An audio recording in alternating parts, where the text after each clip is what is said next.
All right. Hi, everybody. Thank you for joining us for our second GIST Catalyst webinar.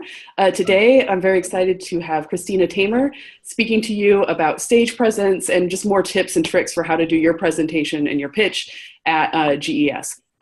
She is actually going to be one of our on-the-ground mentors. So hopefully all of you will get to meet her in person in Hyderabad next week. So, Christina, are you ready to take us away? I'm ready. How's it going? Great. Okay, cool. Let me go ahead and share my screen. Give me 1 second. Can everyone hear me okay? I can. You sound good. Thanks, Mandy. All right. So, good morning, everyone. Thank you for joining the second webinar. I suppose it could be good afternoon or good really early morning, depending on what part of the world you're in. So thanks for joining. This webinar is being recorded just like the last one. So if you missed it or you have to leave early or if you want to review it again later, that will be an option for you. So you'll remember that last time my colleague Eli Velasquez went over the content that should go into a pitch, no matter how long it should be. So today, as Mandy said, I'm going to go over a little bit more about presentation and delivery skills to really make your ideas stand out and to really make a capturing and memorable pitch to hopefully help you win the competition. So just a quick introduction to who I am. My name is Christina Tamer, and as Mandy said, I will be on the ground with you all in Hyderabad next week. Looking forward to it. I work with VentureWell's early stage innovators all around the world. That means I'm helping them develop their business model canvases, do customer discovery, and most importantly, my biggest area of expertise is in the fundraising.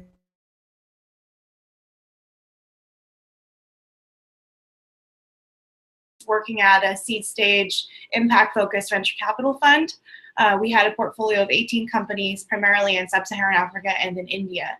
So I learned a lot about early stage investing and emerging market startups while there. I have a bachelor's in marketing and an MBA, both from the University of Massachusetts in Boston, and that's where I'm based today. And on pitch judging specifically, I've judged lots of competitions over the years, in this very similar format to what you will all be doing next week.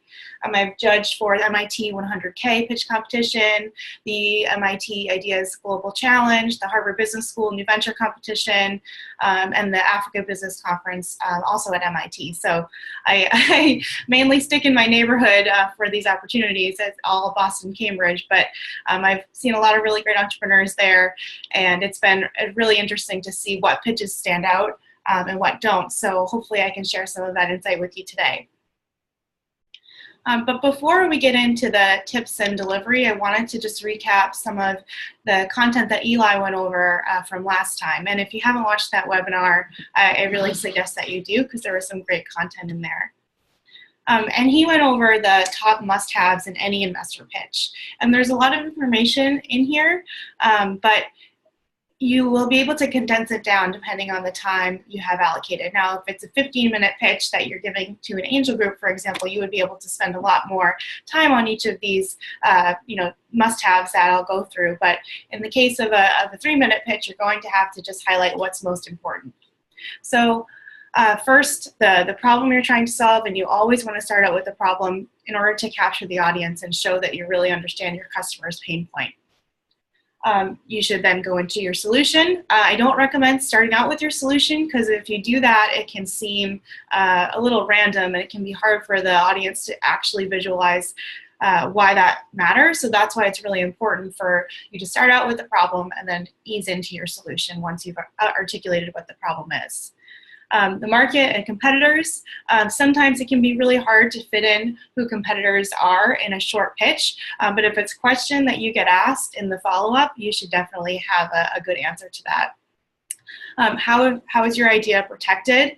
It's always great to be able to articulate a quick one-liner on if there is protection around your idea, even if that's just differentiation or first to market advantage, or if it's something more concrete like a patent and things like that. But keep in mind that if you do say that, you will have to be able to articulate in a little more detail if there's a follow-up question, what the status of that patent might be, and if you own it, if you have rights to it, and things like that. important is to always articulate how you will make money. Another way of saying that is your business model or your revenue model. Most importantly, perhaps, these are all very important, but it's really critical to outline who the management team is, who you are, who's speaking to the audience, who's on the stage, and why you're uniquely positioned to run this company, to run this startup. The ask, so how much money you need or how much money you're asking the audience for, if it is an investment pitch, and what the potential return or exit opportunity could be. Now, some of you might not be raising money, and that's okay. So you could ask for something different.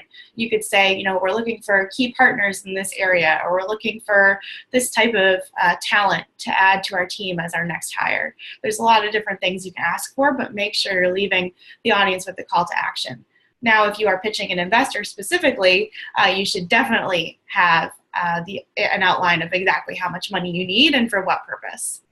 And it's always good to remind everybody with some sort of inspirational quip about what you've just said and summarize all of the above. And as Eli says, always end with a thank you. And that's important because it's a clear way to indicate to the audience with no doubt that you're done. It's much better than trailing off and saying, all right, yeah, okay, so that's my pitch. Thank you is just a nice solid way to wrap it up. So I definitely agree with Eli, and you should always end with a thank you. Now, as I said, that's a lot of content. How are you going to do that and deliver that in 3 minutes or less without rushing? So you need to write it down. Hopefully you've all already started on a script that you've been practicing. And I also find that the more concisely you can articulate those ideas on the previous slide, the more that indicates that you have a deep understanding of those concepts. If you're finding that you need a lot of words to explain, any one of those ideas on that last slide, maybe take a step back and reconsider what the content is. It's really important to be able to quickly and concisely describe each of these points. And the pitches that win are the ones that really give a lot of detail in just a few words. So just like concise writing is critical in business communication, concise descriptions verbally as well are very important too. And I'll give you some ideas on that in the next few slides. As you're practicing, make sure you're timing yourself. You're not going to know exactly where you're going to come in if you haven't practiced with the timer. And if you're not coming in on time, make sure you're refining the script to be able to get through it on time without rushing. And you might have to practice it a few times and also importantly memorize it. So take the opportunity to practice in the next week or so, practice on your travels on the way to Hyderabad, and use the office hours as well that will be available on the ground for you. So now that I just recapped some of the content that should go in, I want to talk a little bit more about those delivery tips that we mentioned. So sometimes public speaking can feel or seem like a circus. For you in the audience, you don't know where the speaker is going to go next, but it always seems really impressive and really interesting, and it seems like a great performance. However, for the performer, the speaker, it's likely that a lot of really intricate thought and practice went into getting ready for that public speaking effort that hopefully looks effortless. So that's what public speaking probably feels like for a lot of you. And don't forget to do that preparation so you can feel really confident on stage. It might seem like you're going in all these different directions. There's a lot of information. There's a lot happening. But you as the choreographer, so to speak, you should be skillfully orchestrating everything that's happening behind the scenes. And there's 3 pillars that really make up good public speaking. It's being simple, it's being clear, and it's being focused. And I will go through how to make sure you're being simple, clear, and focused in your pitches.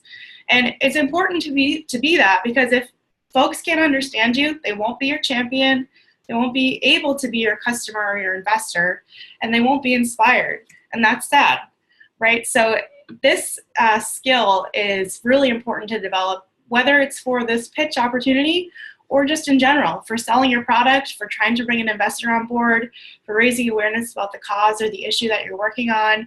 It could be to hire a new employee or bring on a strategic partner. It's really important to be able to articulate your ideas clearly. So this is a great opportunity for you all, whether or not the outcome is what you want on the prize level. It's still hopefully developing a key skill for you all. So in order to make it not feel like a circus for you and chaotic and crazy, you just have to make sure you're putting in a lot of practice and planning and make sure every move is very intentionally choreographed so it can look effortless on the stage. So let's go through these 3 pillars: simple, clear, and focused. So simplicity. What are ways to keep it simple? So remember how we said to start with the problem? There's a reason for that. And it sort of goes along with the TED Talk by Simon Sinek, How Great Leaders Inspire Action. There's a link here in this slide if you'd like to watch the TED Talk, and I do recommend that you do that. He's a great speaker, so you'll get delivery tips from him, but also the content that he's delivering is really relevant to you all as entrepreneurs. So he says that great leaders start with why. They don't start with the what, they start with the why, because that's what really gets the audience captured, and it really is what moves people to support a certain cause. The example that he uses is Apple. Apple is a computer company, but they say that they think differently. Their goal is to make great products that are different and innovative and easy to use. But he always starts with the why. They want to think different. So a computer company's motto is think different, and that's why they've been able to be so successful compared to their competitors who say we're a computer company. He does a much better job explaining this than I do, but the point here is that you always want to start with why, and it's basically a hook to get the audience captured. So for you all, the why is the problem you're solving, and it also goes hand in hand with your mission, the mission of your company. And typically the mission of your company is to solve the problem you're setting out to solve.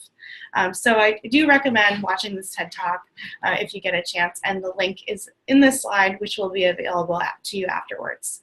If you Google it as well, it'll come up right away. So how do you keep your solution simple, right? So I'm sure lots of you have really complex products that you've spent a lot of time working on. Some of you might even have science and technology inventions that are backed by really detailed patents and are very complicated to make. But the audience doesn't need that detail. They don't need the proprietary how it works detail in a 3-minute pitch. So consider keeping the descriptions really basic and short. So for example, a company called Day One Response that we worked with at VentureWell has a really complicated technology that can clean water, and they deploy it in disaster relief settings, and it's a proprietary method, and the design is made in such a way to be able to carry it on your back, and it lasts for about a month. But really all that detail is not important. It's just they make clean drinking water anywhere. So those understandable 5-word short descriptions are great tools to weave into your pitch to be able to give the audience a clear understanding of what exactly your product is. Similarly, therapeutic systems is based on this technology that vibrations can be calming, and that's particularly relevant for children with autism. So there's all this detail that I could go into, but all you really need to know is that the vest calms kids with autism. And lastly, a Goldilocks, it's a toy that encourages engineering among girls. I don't really need to say like how I made the toy or what the toy is or the theory behind it. I just need to share with you what exactly it is. And a good tip to remember is to keep this description generic enough for any audience to understand. Don't alienate folks with jargon that you might be used to in your everyday, lives and work, but you don't really know exactly who's in the audience. Now, this advice would be different, I think, if you were, Goldilocks and you were pitching to Toys R Us. So you have to play to your audience, but in an audience where you don't exactly know who's there, it's a pretty widespread, diverse audience, it's good to keep things generic for anyone. And remember, as I sort of alluded to a minute ago, you're not expected to explain every single detail of your company in a 3-minute pitch. It's too short. You really want to leave them wanting more, wanting to know more. And if you can just get them excited enough about the problem you're solving and give a little bit of information to show that you might be on to a way to solve that, they're going to want to come up to you and ask questions. And the judges will have a few minutes after your pitch to ask questions, so maybe some will come up then. But you really want audience members to come and find you afterwards. So make sure you're including a call to action and giving them just enough to really want to know more about what you're up to. So those are the ways I suggest that you can keep it simple. So let's talk about clarity next and tips for clear delivery. And I think this is probably the meat of the discussion here. So using the circus metaphor, I have a bunch of pictures that are in the circus theme. So find your light, literally. That means when you get on stage, take a moment to find the position that you're most comfortable in. You know, walk on stage and plant your feet firmly on the ground in a spot where you feel comfortable with the line of sight to the audience and the line of sight to the judges, wherever they may be. And actually in the light, you know, don't stand off to the wing or to the side where there might not be light on you. You know, find a spot on the stage where you feel comfortable. You know, don't worry about rushing on the stage because the clock is probably going to start as soon as you start talking. So you don't have to worry about, you know, the 3 minutes doesn't include your hustle onto the stage. So take your time getting set up. Not too long, but just take a moment to position yourself. Make sure you're standing up straight and make sure you take a breath before you start talking. A really good way to set yourself up for success is to make sure you have your very first line down pat and ready to go. So you don't start with, hey, so thanks for having me today. I'm going to talk about my company and then blah, blah, blah, blah. You know, start out with your first line that goes right into the problem, and it's very specific. You know, don't waste your valuable 3 minutes on, you know, fodder and sort of filler language. Just go right into your pitch. That said as well, try not to bring anything on stage with you. Like, don't bring your phone, don't bring notes or anything like that, because that's just going to give you something to channel your nerves into. You know, wave your hands around or wave your phone around, wrinkle the paper. You know, don't do anything like that. Really try to leave your phone behind, leave it with a friend for just a couple minutes. And the more you can own the stage and get right into it shows that you are professional and prepared. The last thing I'll say on this is the other point is that you don't really want to be shifty if at all possible. So consider, you know, any nervous habits you have. Try not to rock back and forth or anything like that. You know, use this moment to own the stage. And that goes to my next point, which is to move and speak with purpose. So like in a circus, everyone's moving around and everything's very intentional. So that said, you should use your body language to add another layer and dimension to your pitch. So that means using stands and pauses appropriately, using gestures where it's appropriate as well, but make sure the movement is intentional and not shifty. So if you're prone to talking with your hands like I am, consider ways that you can avoid doing that when it's purely just a nervous habit. It's okay to move your hands when you're talking, but if you're just going like this, it doesn't really add to your pitch. So be conscious. So what I suggest to you is to do your pitch in a mirror when you're practicing, or to record yourself and maybe watch it without the volume on to see what your body language actually is, and try to be conscious about what you're doing. Other nervous habits might be things like being shifty or rocking or anything like that. You know, try not to sway or, you know, move around. I know there's a question here, so let me just pause for 1 second while I look at it. I can find it. Oh, I think someone's asking if you should bring your product on stage.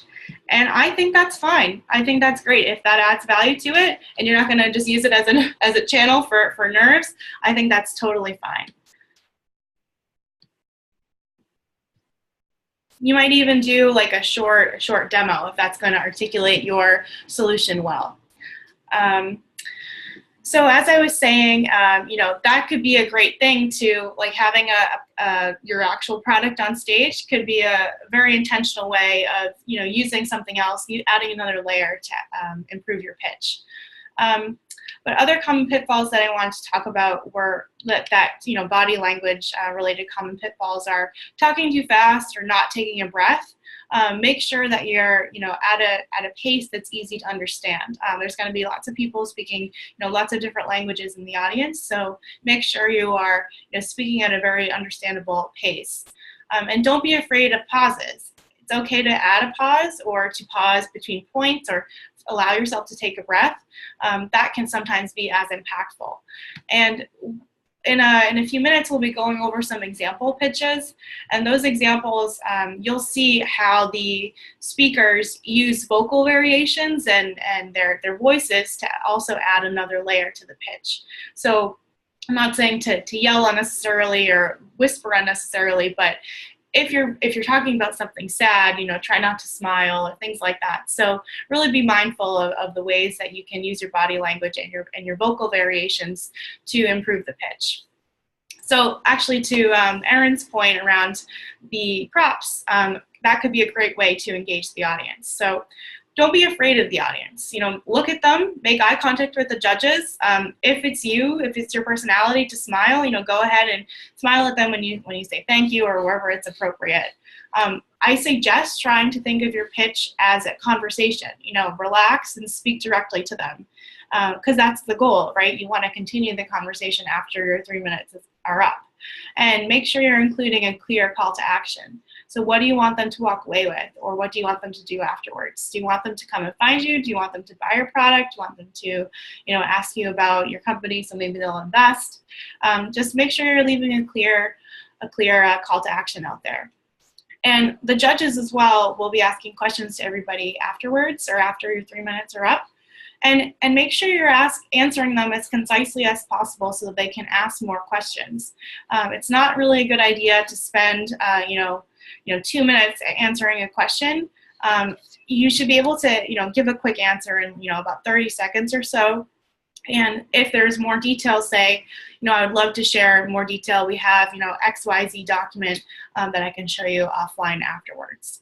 So always be gracious and try not to get defensive with the judges. If they're asking a question that you don't like, try to answer it as diplomatically as possible, and then move on to the next question. But it's in your best interest to keep the answers short and concise. In terms of being memorable, it's important to keep your energy up. So don't look at the floor. Don't let your voice trail off. Be as high energy at the end as you are at the beginning and in the middle as well. And most importantly, be yourself. Don't try to put on a different persona or be someone that's not you or try to copy someone's pitch that you saw before, in terms of their delivery style, because if it's not you, it's not you. So make sure you are letting your personality shine through. And that means that you don't have to jazz up the jargon or speak overly technically. Just, be yourself. And as I said on the last slide, have a conversation with the audience and take your moment to shine and, make the most of those 3 minutes that you have on stage. And related to that is trying to deliver your best. So all the folks in the audience and the judges see is you. So try to be friendly and remember that first impressions count. And do your best to ignore anything that might be weighing you down. So that might be something like maybe you're jet lagged or you're nervous or you might be in the middle of trying to raise a fundraising round and maybe you haven't had an argument with your partner. Leave all of that, all of your worries behind and just take the 3 minutes on the stage to try to deliver your best. Everything else can wait 3 minutes. This is the only chance that the audience is really getting to see you in this format, so help them remember you. On mistakes, if you do make a mistake, that's fine. Just keep going. No one else has your script, and no one's reading it word for word as you're reading. So no one's going to notice if you skip a word or mess up a name or say things in a different order. So just keep going. There's no need to apologize unless it's some sort of earth-shattering mistake. But really, you don't have to say, oh, I said the wrong word, sorry. Just keep going. Just correct your mistake if you need to and keep going. Nobody really is going to notice. You're the person that's going to notice the most. So keep your head up and keep moving on, and it's fine. It actually kind of shows that you're human. To err is to be human, as they say. So people will relate a little bit more to folks who aren't 100% perfect. So don't worry if you make a mistake. Just do your best. And then on the close, as I mentioned earlier with the thank you, having a clear ending and having a clear opening are both two very important elements to your pitch. You want to show that you made the absolute most that you could from 0 seconds to 2 minutes and 59 seconds. That's your time. So you should have the pitch scripted right up till the end. This means making sure you have your call to action outlined, and end with that thank you if you can. Unless you have some other specific thing you want to end with that's related to your business, that's fine. But thank you is a surefire way to let the audience know that you're done. They're not going to expect anything else after that. Don't end with, all right, so that's our pitch, and yeah, hope you liked it. You can find me over there. Just end with a thank you. Every minute should be scripted, and in the examples, you'll see people who do this really well. You should also make sure that you finish on time. That requires time to practice. If you don't finish on time, I don't know exactly if they're going to be, making you stop right at 3 minutes, or if they're going to let you go a little bit over. But either way, if you do go over, anything said over 3 minutes is not going to be quality information. That's because you're going to be nervous, you're going to be rushing, and the audience is only going to be thinking about the fact that you're gone over your allotted time. So it's actually good if they just stop you right at 3 minutes, but I'm not sure if they're going to do that exactly. But either way, you should plan on coming in exactly at 3 minutes or less. Don't go over. It's not going to help you feel good, and it's going to be lost on the audience as well. So having a clear close and coming in right on time is really critical.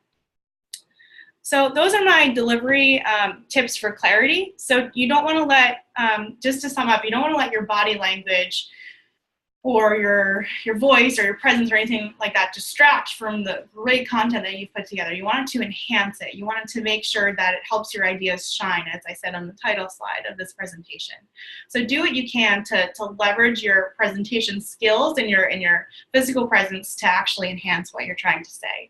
And what I said earlier about recording yourself or watching yourself in the mirror without and then watching the recording without volume back, that can be a really interesting way to see what nervous habits you've developed and to try to be aware of them. Another way to do that is to ask a friend to watch you and see what they notice. So that can be a really enlightening way. And these, again, are skills that you are going to use well beyond just this pitch competition. You're going to use them in presentations to customers, to investors, and so on and so forth. So take this opportunity to really hone that skill. So in terms of being focused, the best way to focus is on the criteria that you're trying to keep in mind in order to hopefully win the prize. So they've said on the website that positive consideration will be given to applications that focus on empowering women, science and technology products, and then novel ideas. So make sure somehow you're weaving in those three considerations into your pitch, or how you might how you might fall into those applications or criteria in your pitch. You don't have to specifically use a statement or use airtime to say we are novel because, or we are a science and technology based product because. It should just be apparent from the words that you're using to describe your product. And then the judging criteria is here, and I think this will be available to you as well, at least on the slides. So this is what the judges will be thinking about when they look at or when they hear your pitches. So they're going to want to understand significance. So how significant is that problem that you're addressing? So very important to make sure you're highlighting that at the beginning, and your solution. So make sure your solution ties nicely to that product. And if you can, at this point, make sure you're articulating how it impacts women if it does. On the technology, make sure you're maybe using that short 5-word description to describe what your product is. If you need more detail than that, that's fine. You're not beholden to 5 words, but make sure you're using a concise description so people will understand. And if you have a prototype or a product that makes sense to bring on stage, if it's easy to carry, like Erin's product is, then that's fine. That will give people a great idea of what exactly it is. And then commercial value, make sure you are, are sharing any traction that you've done or that you've obtained, I guess. So make sure you are trying to articulate each of these things here. They're going to look at you as the innovator, trying to understand, if you're a strong innovator, if you have the right skills, what team do you have behind you, and then also the presentation. Was the presentation clear and engaging, and did the presenter have good stage presence? So if you follow the previous tips, hopefully you will have good stage presence. Now, some of these things might be a little bit hard to glean from your pitch, or it's a lot of information. So if you don't get to something in your pitch, just make sure you have a really good answer lined up if any of these questions are to come up in the judge's Q&A session. So it's a good idea to maybe mentally run through all of these questions and make sure you've either somehow answered it in the pitch or have an answer to it. And now remember, that doesn't mean you have to specifically, answer these questions verbatim in the pitch. It should just be apparent through the language that you're using. So as I said, remember to practice, practice, practice. Make sure you come in comfortably at 3 minutes and practice out loud in the mirror with a friend, practice during office hours, and practice with other entrepreneurs. There's going to be a lot of you in the same boat, so you can hopefully learn from each other. And everyone is going to have 3 minutes to pitch in the first round. So that's your goal there. But then there's going to be 4 finalists, 1 from each category, and those 4 finalists will have to give another 90-second pitch. So you will need to, trim down your pitch even further. If you are a finalist, there's only going to be 4 into 90 seconds. So it's good for all of you to maybe have at least a backup idea of what your 90-second pitch would look like. So let me pause here because I saw another question come through.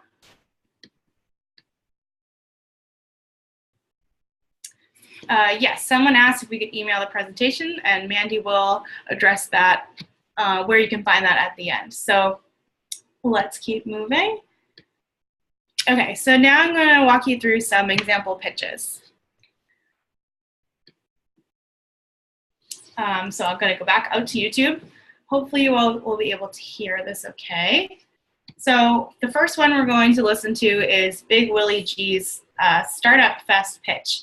Now, these weren't chosen because of the, technology or anything like that. They were just really chosen, these example pitches, because the speakers really do a good job or an illustrative job of what to do. So just try to look at his body language and think about the content that he's delivering. So let me just make this a little bit bigger here. Okay, hopefully you can hear it.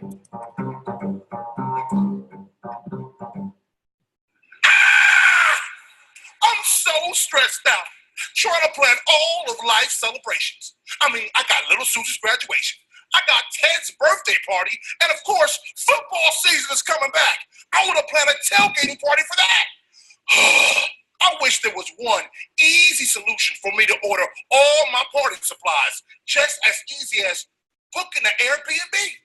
Wait, there is. Party on Demand is your one-stop mobile party supply shop, delivering the party to you in 1 hour or less. We deliver the 3 essential ingredients you need to wow your guests and have an incredible, memorable party. We deliver food, talent, and decorations right to your door. Bam! We make it happen easily with our partnerships from Uber Eats, Grubhub, and Postmates, delivering that tantalizing food that's yummy, yummy in your tummy. In addition to that, our friends over at Amazon Prime are hooking it up with our great, crazy curated party box that's delivered to your door. Plus, we have hooked up over 1,500 incredible talents of dancers, acrobatics, and even your own personal chef from Benihana. That's It all starts with the box. Party on Demand has already partnered with over 35 world's largest companies and brands that's going to give you the cool thing. Think of Pinterest meets Etsy, delivered in your box and all exclusive right to your door. Oh man, it's going down. Our app is simple and easy to use. And in less than 5 clicks from your phone, your party is on. With over $251 billion in this licensing and rental industry, we know we're going to disrupt this marketplace because over 800,000 people celebrate their birthday in the U.S. alone every single day, not including the over 500,000 people that just have a great social and celebration as well. With that, Party on Demand situates ourselves between the sweet spot of affordability and convenience. Now, our revenue model was simple. Nowhere, and I mean nowhere, can you find food, talent, and decor delivered to your door same day for the incredible price, wait for it, $299. Ow! Make it want to shake something. We're asking for $1.5 million in exchange for 15% equity. This will give us a 15-month runway and yield approximately about $7.5 million. Party on Demand was inspired by my father, who passed away from cancer. But before he did, he said, son, celebrate life more often. Whether that's your job promotion or getting an A on a test or even crossing the street, celebrate life every single day. Now you don't have to stress no more or wonder how to put on a really cool party and impress your friends. We can do it for you. I'm Big Willie G, the CEO of Party on Demand, and we're helping you, and your best friend sitting next to you to party on. So call us, and I'll see you at the party. Woo, woo, woo. All right, so you can see he came in exactly within 3 minutes, and I'm gonna let you watch the judges Q&A as well, but I wanna call out a couple things first. You'll notice that in the background, he had slides. You all won't be able to have slides at your pitch competition, but you didn't need the slides at all. His stage presence delivered absolutely everything that you needed to know.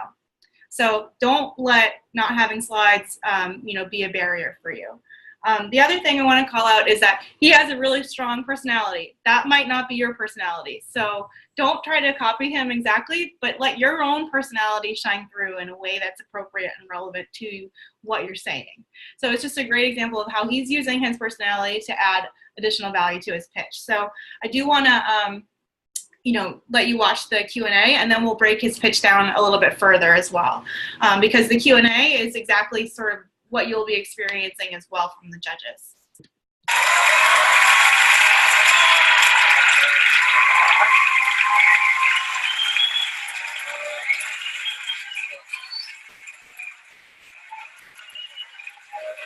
All right, I'll let the judges weigh in.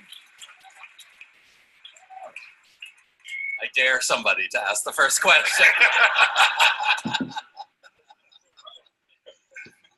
Are you free to MC the next Founder Fuel Demo Day? Absolutely. Just call me up. Be honored. Okay, I'll ask a real question. That was amazing, by the way. Are you in market? Do you have revenue? Yes, so we've already generated over $150,000 in less than 4 months in our stealth mode, private beta mode, as we speak, in Los Angeles, California. Okay, and will you be only in California, or will you be expand to other this markets? Is a worldwide play. Everybody likes to party, and including us. So we're looking forward to start there in Los Angeles and quickly grow. That's why we in Canada. Montreal, make some noise! Yeah! Yeah!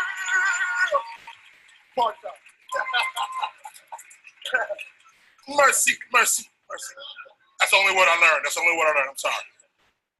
You are a force, and I would never want to go against you or bet against you. But to get to the numbers, do you have the unit economics in terms of how much does it cost you to acquire a customer? And of the $299, what's the contribution back? And so how long does it take for you to recoup?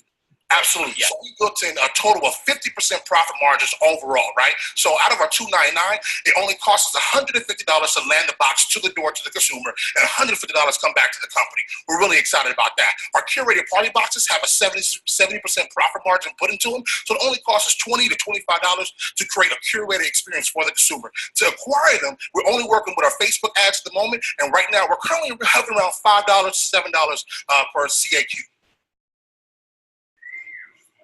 So I'm going to avoid the temptation to ask you if you drink coffee.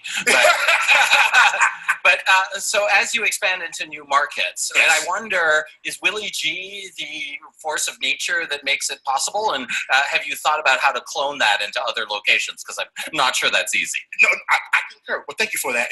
Yes, that's the most important thing. Our opportunity for our platform is to encourage and nurture great people who just want to inspire, have a great time, and more importantly, celebrate life responsibly. And we feel Party on Demand will be that platform, allowing them to do that, and hopefully have 1 million Willy G's out here.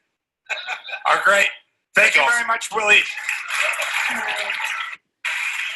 So I think he did a lot of things right, this Willy guy. Let me just pull up my slides again. So he had a dramatic opening.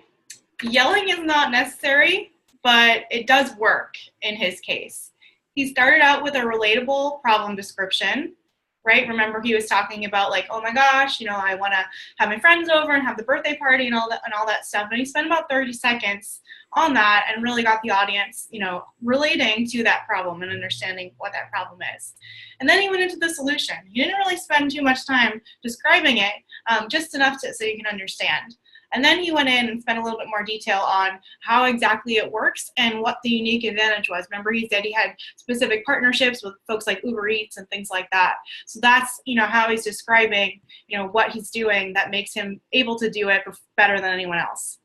And then you'll recall he had a simple product comparison. You know, he said it's, you know, I think it was like Pinterest meets something else, but maybe that's an example of where you could include your simple 5-word description. He talked about the market size. Remember, he said everyone, you know, celebrates their birthday. He even squeezed in revenue model, which in a pitch like that, I wasn't necessarily expecting that, but he did include it, and that meant that it was an invitation for the judges to ask a more detailed question about unit economics and how much revenue they do have already. So just by showing that he had some information about what his revenue model would be was a great way to invite the judges to ask more. He said specifically what he was asking for. In his case, it was a financial ask, and he outlined what the return might be. And then he closed with a summary and inspiration. Remember, he talked about his father always wanting to make sure that folks had a good time. So that was a great way to sum everything up. And then he had a nice closing. He said what his name was, and he didn't say thank you, but you knew it was done because he said like woo, woo, woo. So you don't have to do that unless it's appropriate for your technology or your pitch. It's probably not in most of your cases, but you knew he was finished. It was a clear ending.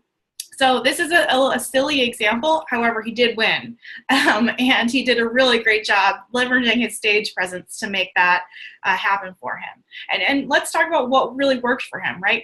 He had vocal variations to add that additional layer of detail to his content. He had hand gestures where it made sense, the attention-grabbing opening, the clear closing.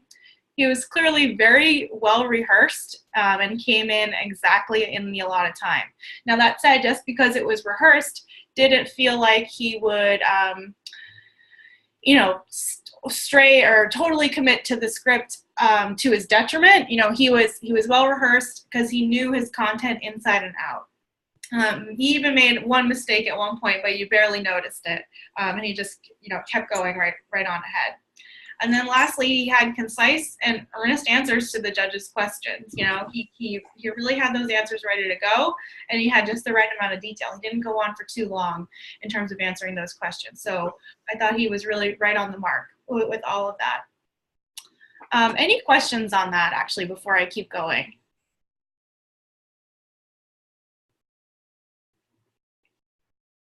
Okay. Well, feel free to type into the chat box and I will see it eventually. And then let's go on to our next one. Our next one isn't as strong, and that's okay, because I think the content that this gentleman is delivering is really interesting, but I think he would have benefited from some reordering. So I want you to watch this and see what you think in terms of what you think he might have done better, and then we'll go through that together.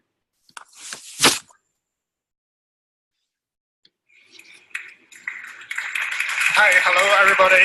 I'm Zheng Yang from Connovate. We are building an IoT home testing platform. We focus on accurate and personalized fertility home monitoring system. We are FDA registered.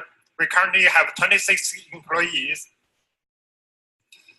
And we focus on the China and the US home testing market for several reasons. First of all, the infertility rate are increasing in the US. 6% already. In China, due to the environmental issue, it's almost 15%. And all the current market available solutions, they're not satisfying. They cannot predict cycle variabilities in a personalized ways. And our product have 3 components. First, a test strip can sample in the urine, and a handheld device can read out the fertility hormones. And our app can do the analysis and connect with the doctors. We have 4 different value propositions. First, the superior accuracy is achieved by a quantitative immunoassay. And then our app can do the personalized, provide personalized insight. And our app also can do the connections with the user and doctor, provide telemedicine service.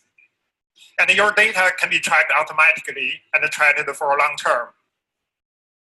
Our sales will be direct to consumer, go through online, and with doctor recommendations. The additional revenues come from the telemedicine, data, and ad sales. So after 2 years development, we have almost finished the product and it's ready for mass production. We currently have 11,000 square feet GMP to ensure the quality, which is ISO 13485 certified. And we have filed 14 different IPs. And we won several awards, including the first place of Innovator hosted by the US government. And our product is clinically validated by more than 200 patient samples. And this is our team. I'm the CEO, PhD in physics. Our CEO got her MBA from Columbia, and MBA from Cornell, master from Columbia. And our co-founders are the industrial actors. And that's it. That's a Quantivate, FDA registered, accurate, and personalized home fertility testing platform. We're going to launch this product by the end of this year. Thank you. Okay, so not quite as strong as our friend Big Willy G, but I actually think that their technology is really interesting, and then he actually did a really good job, given the content that he had. I think his pitch would have been a lot more, would have been strengthened if the content was arranged in a different order. I think that he was getting a little bit tripped up because he was feeling in the moment that he should have maybe rearranged some of that information to go together. So let me bring up my notes here. And now I don't mean to knock Zhang. I actually really am interested in what he's doing, and I thought that he did a good job, especially for English not being his native language. He actually did a really good job on the delivery. But let's break down, what he talked about. So he goes right into his problem, or his product, his solution, right? He doesn't really talk about the problem up front, so it kind of loses you. And then he goes into details about company registration and employees, which was really not detail that we needed that early on. And the number of employees, that's something that could be asked in a follow-up question. He kind of goes into the market size and the problem, at about 30 seconds in, but it's not really a very well-articulated problem, and it would have been strengthened if it was brought up to the front and highlighted on its own. He spent quite a lot of time talking about how the product works and the value props, and I think in that case, he kind of lost the audience. Then he went into the business model, including distribution and revenue. He talked about the development status and the IP status, but this is a great scenario where I think he said he had 14 IPs. That would definitely invite more questions. However, I think it could have been a little bit strengthened in terms of what exactly that IP is. Is that patents? Is that copyright, trademark, things like that? He did go through awards that his company has received, which I actually don't really think is necessary in a 3-minute pitch. Unless it's something that's really, really relevant to your industry, or it sort of demonstrates traction, I don't really think you need to include awards in a very short pitch. It's definitely something that you can include in a slide, in a deck that you send to an investor at the end. But really, don't waste your airtime on that. I mean, I'm very proud of the awards that you may have gotten. I'm not trying to downplay those, but I just don't think that it's something that you need to use the airtime on. He did squeeze in something about, clinical validation. I think they tried with 200 patients. That's huge, and he just squeezed that in at the very end. I feel like that should have gone up way earlier. That kind of stood on its own, and that was a really important thing to highlight. He spent some time talking about his team. I would try to highlight not just your team's, academic credentials. I would try to, highlight why they're a good fit for the company. He sounds like he has a really great advisory board. You know, like he said he has industry experts, but I would have liked to know a little bit more about who, like what industry experts or what type of experts they were and in what industry. If you are going to spend time on that, make sure you're being specific. And then he closed with the summary, future plans, and then I don't know if you noticed, but the audience didn't really know that he was done until he said thank you. So in that case, it really worked for him. But you know, keep in mind that formula that Eli laid out last week. Start with the problem, go into product. He can skip details about company registration and employees. The market size could go into the size of the problem. I think how the product works and the value props was fine, but maybe just making it a little bit more concise. He spent almost a whole minute on that, but making it a little bit more concise and including that clinical validation information up front. Business model and distribution, I think that was fine. The development status, maybe that should have gone up with the product as well. And then closing with the team, future plans, and thank you. He didn't really have an ask that I noticed, so that would have been helpful as well.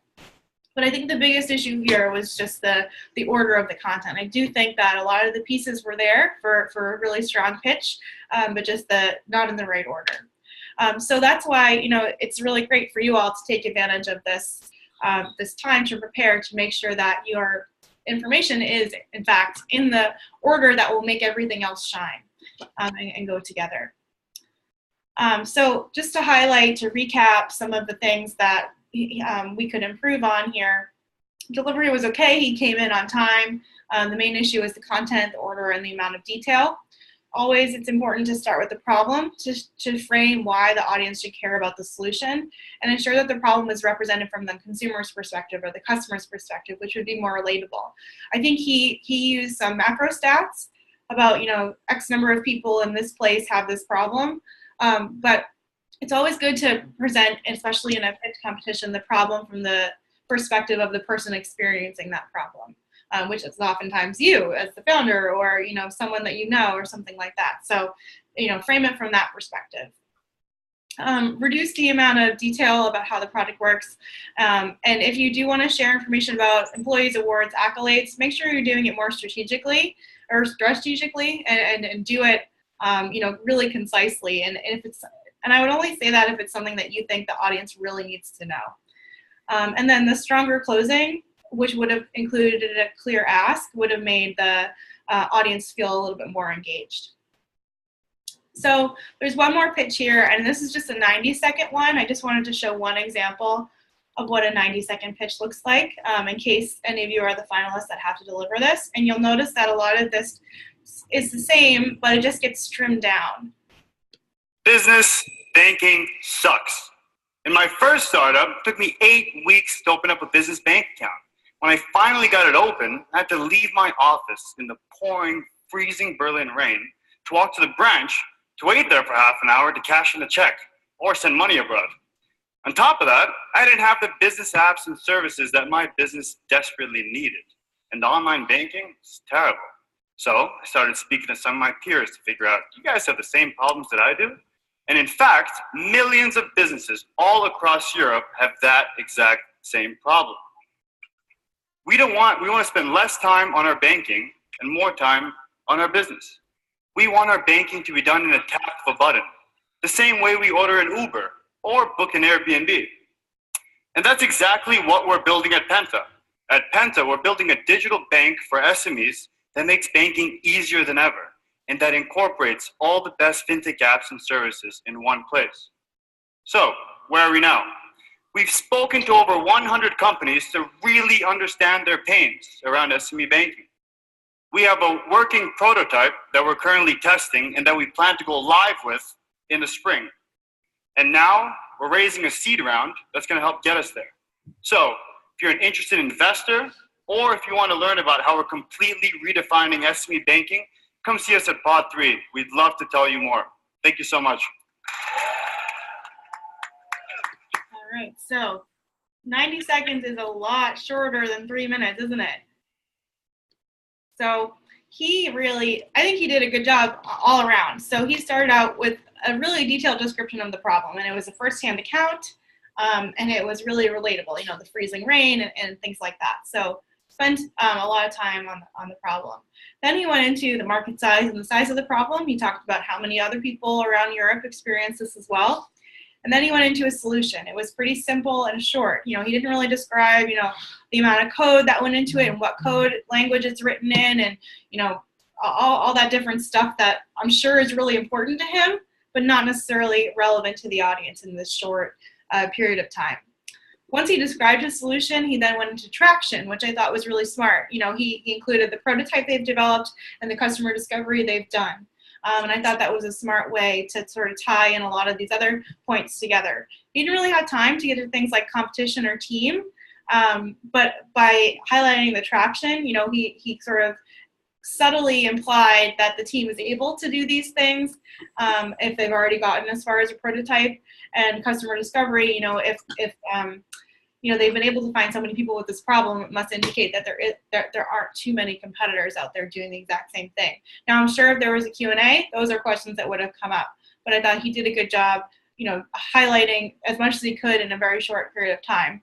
And then importantly, he closed with his ask, and it was very specific. He even said, where you could find him in pod 3. So that was a really great ask and a close to action. So I thought that was really well done. And he also had good stage presence and vocal variation were appropriate. And as I mentioned, he wove in additional information without explicitly saying it, which was really interesting. The information about where they're based. He said I was at my office in Berlin. Blah blah blah. He didn't have to say we have an office in Berlin. He just wove that little nugget of information into a sentence about something else. And the best thing about this pitch, I think, was that he ended with a really specific call to action. Better than the last two even. So those are all the examples that I have. There's so many more online. I would suggest you maybe spend some time on YouTube if you want to see more examples and walk through like I did. Mark down to the second what they're talking about and see which ones you think are resonating with you, and try to consider how you can make sure that your pitch will also resonate with speakers too. So you could also do this for your own script as well. Say, okay, I guess I'm spending 25 seconds on the problem and then another 25 seconds on the solution. How am I going to spend my remaining 2 minutes and 10 seconds? So make sure you are being explicit about what each little segment's topic is. So here's a little checklist. This is just really for you to refer to, and it kind of sums up everything that I've said in the last hour or so. And make sure that your content is logical, so it has a logical flow in terms of the order that it's being presented in, and that really goes along with Eli's list from last week. That the content is coherent and relatable. So coherent really means you're not overwhelming the audience with too much information or too much technical information, and relatable means that the problem is being presented from the perspective of the customer. Somehow you need to convey credibility, whether that's by articulating what you've done so far, or articulating enough detail to show that you know what you're talking about. And you also want to make sure that you're inviting conversation. So just give a little bit of information, not all of it. I know there's been questions about, how do we make sure we're not, jeopardizing our proprietary position, but you shouldn't have to be giving away any information in this pitch that will jeopardize that position. So just give folks enough information that they want to know more about what problem you're solving and how you're doing it.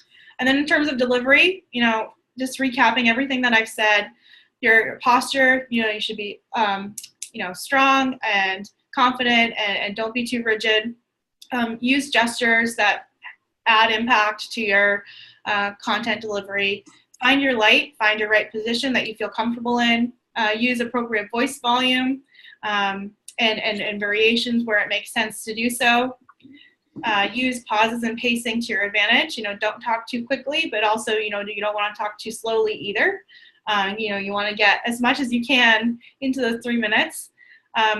A friendly yet formal tone, right? So, some of the pitches that worked really well here sounded like a conversation. You don't need to be overly formal in this setting, in the startup in general. Make sure your movements are intentional, not shifty. Make eye contact with the judges or folks in the audience. Try not to look over the audience. That always shows nerves really easily. So look into the audience if you can at all. And breathe, make sure you're taking a breath, pause if you need to, start out the pitch having taken a deep breath, and, just enjoy the time up there. Hopefully, you'll be getting skills through this process that will take you forward. And I hope that you all, will do a good job, and I'm excited to hear all the pitches in person. So practice, practice, practice. That's my reminder for you. I wish you all the best of luck. It's going to be a great week, and I know you'll get a lot out of it. So I look forward to meeting many, if not all of you, next week in person. I think it's going to be a great week. So with that, I will turn it over to Mandy, who has some next steps to remind us all. All right, thanks, Christina. Before I get going, does anyone have any questions for Christina about her presentation? I'll give you all a second to type it into the text box.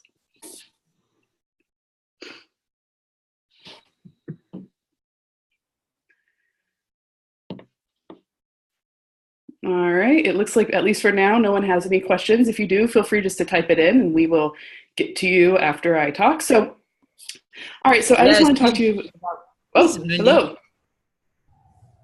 Yes.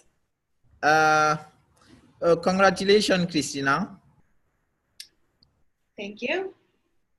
I'm very proud to follow you and to learn near you. It's an honor to join the webinar. Thanks, Roger. So what's your question? Yeah, my question is about notation.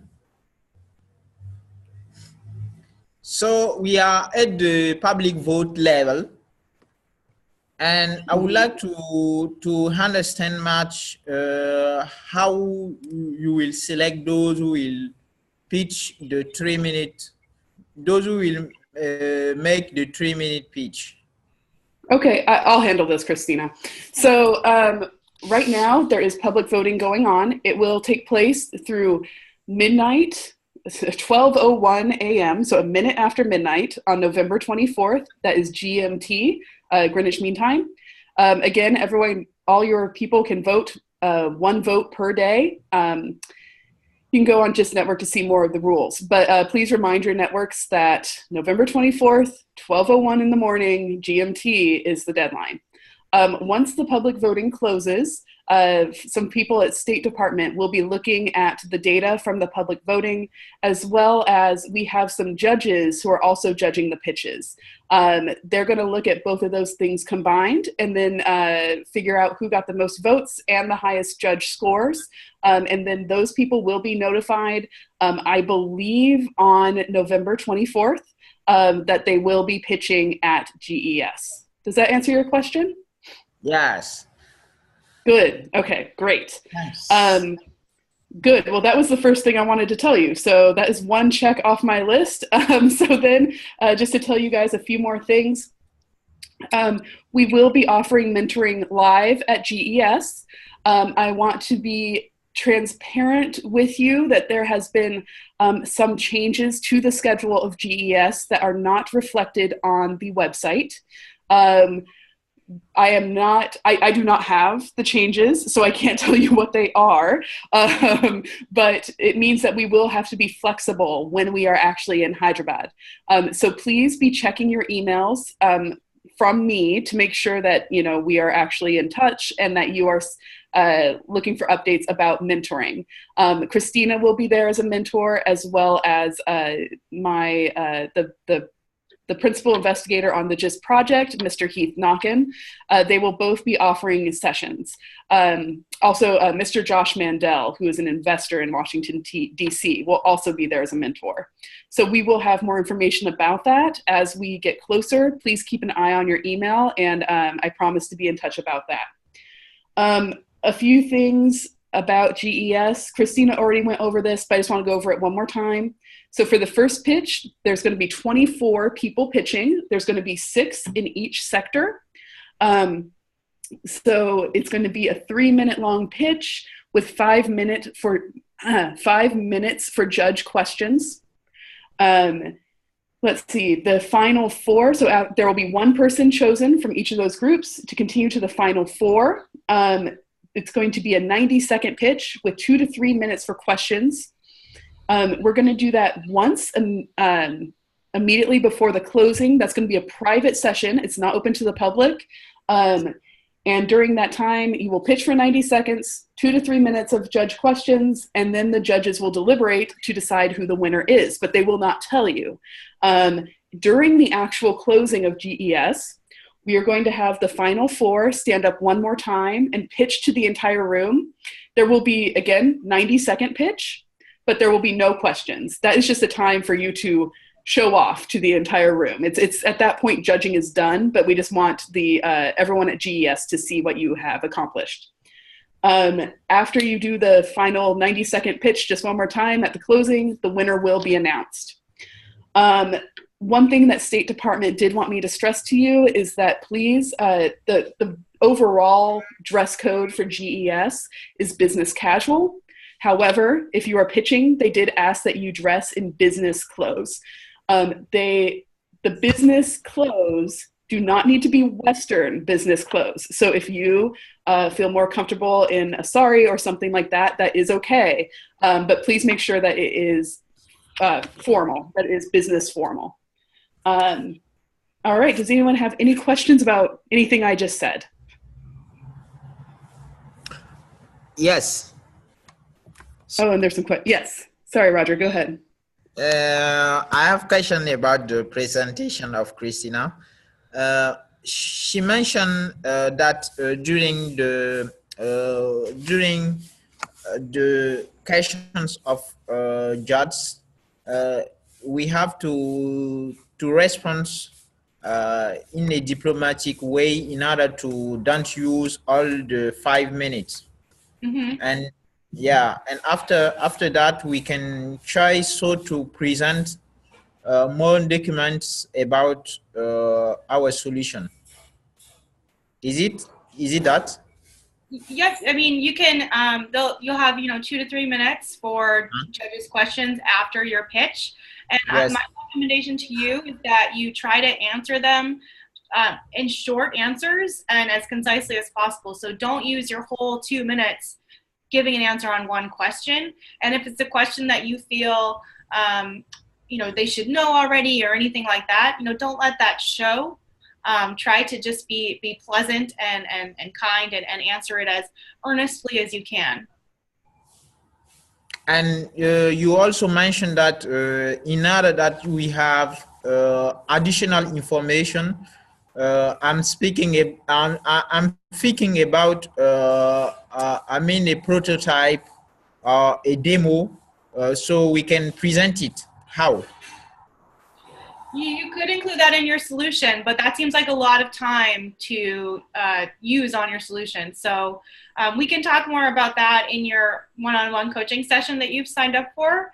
But if you feel that's what you need to show, then that's fine. But that's a third of the time spent only on the solution. That might be a little bit too long. But you could say, if you're interested in finding me for a product demo, afterwards I'd be happy to show that to you. Okay, great. Thanks. All right. Thanks, Christina. So I saw I have a couple questions in the text box. So I was asked, is there any way to tell how many votes we have received until now? Are there rankings to date? No, unfortunately, no. This is a closed vote, just like a regular presidential vote would be. So no, there is unfortunately no way to see where you're ranking now. And then I was asked, what weight will the public voting have? That's a good question. And one I actually don't know the answer to. State Department is doing that. I do know that public voting does weight heavily. Don't quote me on this, but my guess is it would be about 3/4 of the vote. It is a heavy aspect of it. So so please do encourage your social networks to vote, because it does really, really matter. Let's see. The other thing I want to let you all know is I am going to send out an email this afternoon It is going to have a video of this presentation as well as the slides. I will make sure to resend the slides from the last presentation as well in case anyone missed it, as well as the link to the video. And yeah, I think that's it. So again, any other last questions that you guys have for me? Someone asked who do we know who the judging panel? Sorry, I didn't see it. Thank you. So the judging panel is going to be different depending on the time that you're presenting. We have a variety of sponsors, and those sponsors we have a ton of them. So it's like everyone from Airbnb to Microsoft to Amazon Web Services. It's a bunch of corporate sponsors. They are giving people to be on the panel, but they can only promise us certain times. So it's going to be a variety of, I would say, corporate business folks. But unfortunately, I can't give you the names and I can't guarantee when they will be there for which sector. As I mentioned, GES is going to be a very fluid event, just due to a lot of different things. So unfortunately, it's not as exactly set out as we would like it to be, but it is going to be representatives from our partners. Okay, great. I'm glad that was helpful. I feel like I can't give an exact answer, so it's nice to know that at least works. Do we know what day of pitching will be? So right now, so it is both days. We are still working out which sector is going to pitch on which day. So right now, and please do not take this to heart because it could change, but right now it looks like FinTech and Digital Economy and Energy and Infrastructure will pitch on the 29th. And then on the the third and fourth sections will be Health and Life Sciences and Media and Entertainment. Those could change, but that is what we're looking at now. As I get more information, I will definitely let you know because I need to let you know what time and where to be. So you will get more information from me, but that's what we're looking at right now. It looks like Anu asked again. I said it once, but I'll just say it one more time in case you didn't hear. We cannot tell you how many votes you have until now. This is a closed private vote. So unfortunately, there is no way to know where you are ranking. All right. Okay, great. Okay, I'm going to go ahead and sign off. Thank you, everyone, for showing up today. It's always good to see some faces. We will be seeing you in India. And please, like I said, keep checking your emails because you're going to get some very important emails from me in the next week. But for now, it was really good to see you, and we will see you very soon. All right? All right, thanks, Christina. Hi, everyone. Good luck.